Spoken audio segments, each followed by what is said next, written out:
Wait lang, sorry. Wait lang tayo. Grabe, hindi ready. Charat. Nakakaya naman po sa artista natin. Ready? Alright. Kyle, first of all, congratulations. Ang taas ng rating ng Pamilya Sagrado. Your thoughts about this? Thoughts? Nakakataba naman ng puso. I mean, it wasn't the biggest goal na talagang nakatutok lang kami sa ratings parante. Pero yung mere fact na habang tumatagal yung show, mas napapansin ng mga tao na mas gumaganda. At least nararamdaman nila yung kwento, mas na-hook na yung mga tao sa kwento. And nakakatuwa lang talaga. We saw yung teaser, parang grabe yung acting mo doon, talagang super cry ka na talaga. Ibang Kyle na yung nakita namin, no? So, walk us through the process of, getting ready for that kind of scene, or kahit yung mga scenes mo na talagang, katulad kanina, sinabi ni Piolo na parang nasa hukay ka ata. This show has been such a challenge naman talaga sa totoo lang. Napakahirap ng character na to para sa akin kasi napakabait niya at napakadami nangyayari sa kanyang masama. Kahit mang ganon, mabait pa rin yung puso niya, hindi pa rin nagbabago yung puso ni Moises. And for me, preparation-wise, sa totoo lang, sa simula na nahirapan ako, I was really having a hard time because I didn't know how to. I mean, human nature naman natin, pag masama nangyayari sa atin, masama din yung sagot natin minsan. Pero, nahanap ko yung kagandahan ng puso ni Moises. And nakakonect ako sa kanya to the point where naging second skin ko na ngayon si Moises. Actually, sabi nga ni Piolo sa akin, he was telling me, dapat mag-workshop ka na pagkatapos itong Pamilya Sagrado para tanggalin mo si Moises. Kasi kitang-kita na si Moises, mapangpang ko lang si Moises. So sobrang, siguro, I can't say traumatic for myself kasi at the end of the day, it's acting, it's part of what we do.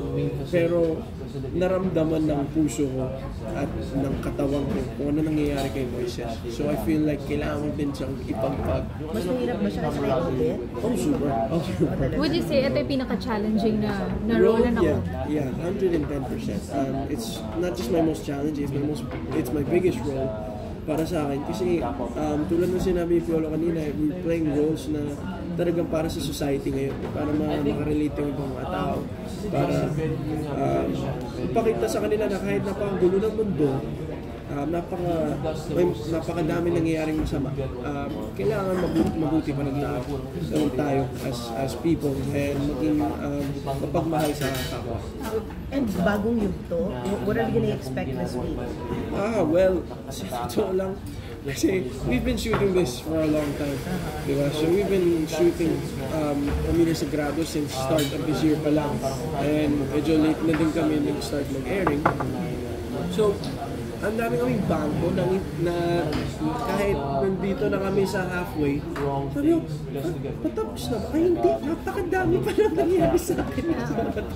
So, there's still so much to happen to Moises, so much to be unrevealed, so many things that Moises is going to fight for. At basta excited ko. Ang dami pang nangyayari talaga. A while ago, nasabi about, you being next in line.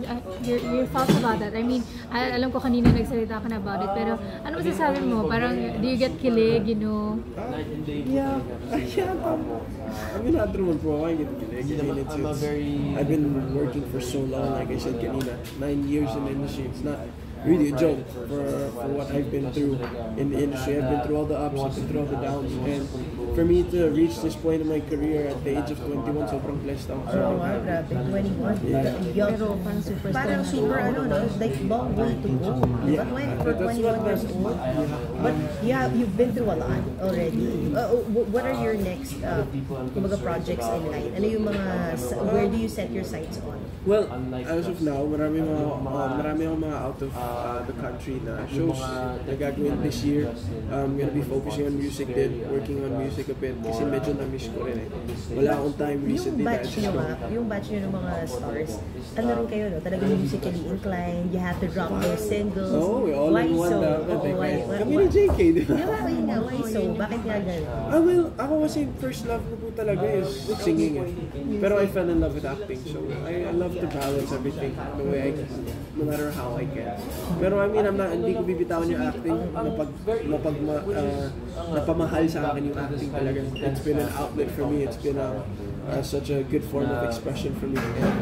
And I appreciate the art so much. Pero like I said, music is my first love, so I'm going to be doing whatever makes me happy. Oh, what's your sound gonna be like?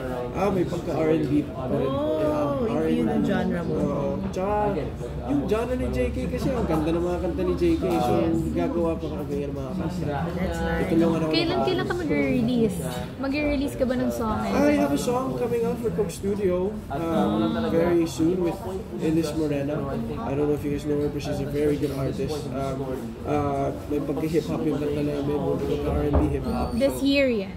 This year lalabas? Yeah. This is, I can't announce yet eh.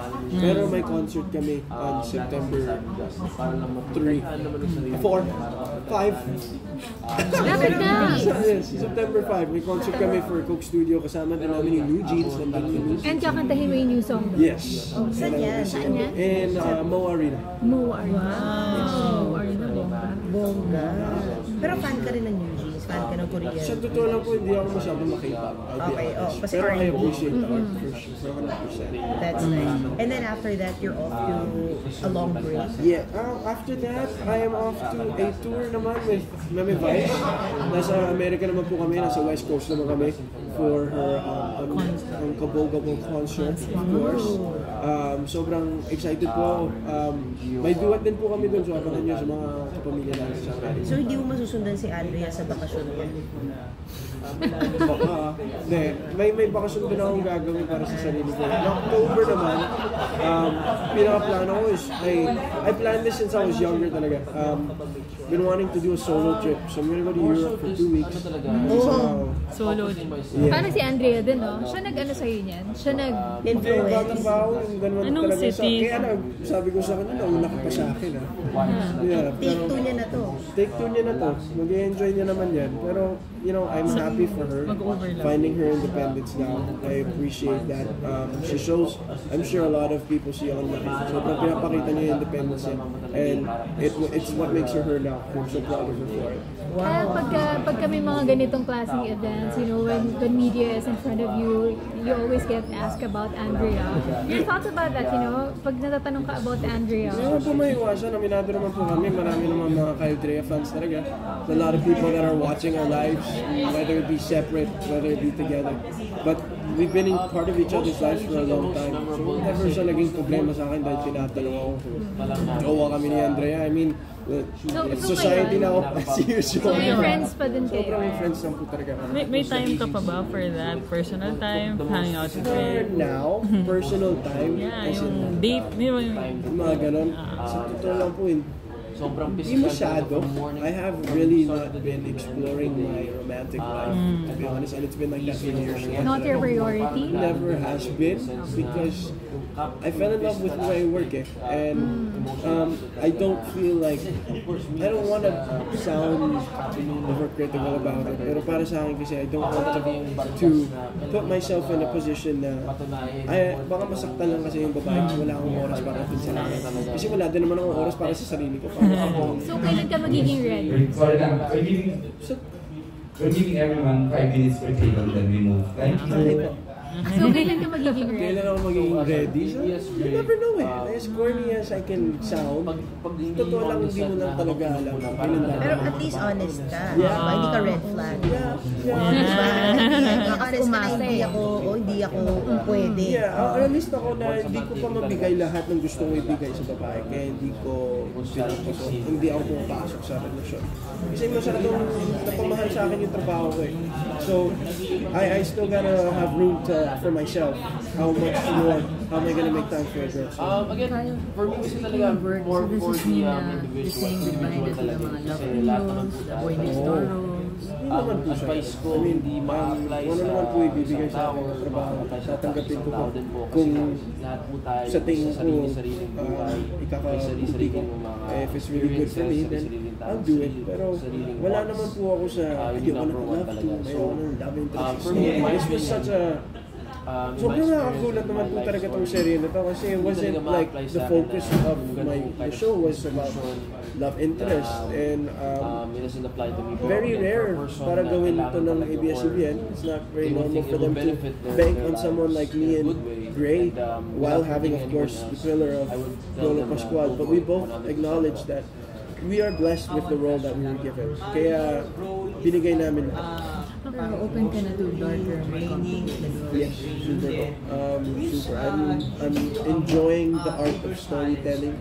And mas na-appreciate ko po yung trabaho ko po ngayon kasi mas na-realize ko gano'n siya ka-importante sa society.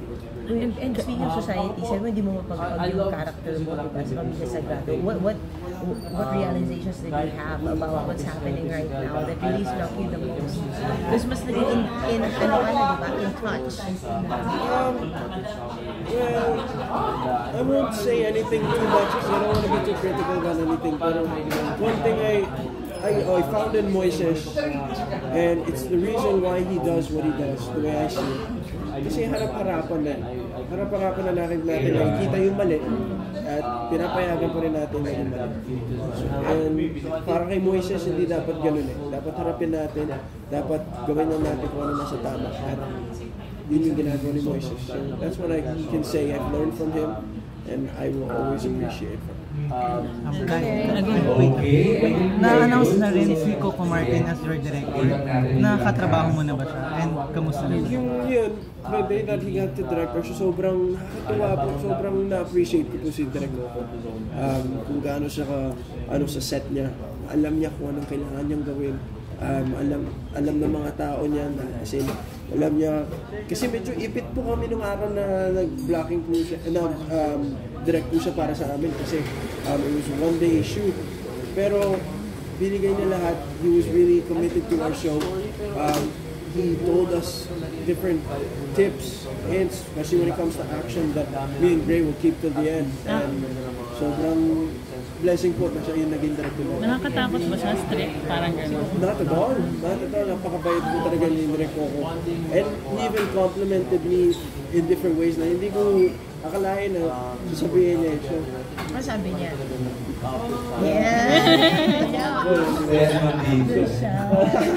parang hindi sinabi na magaling kang artista na kailangan maganda. So it's just nice for him to say that coming from him pa rin. I think it's time na Yeah. Thank you. Okay, go. One photo lang. Yeah.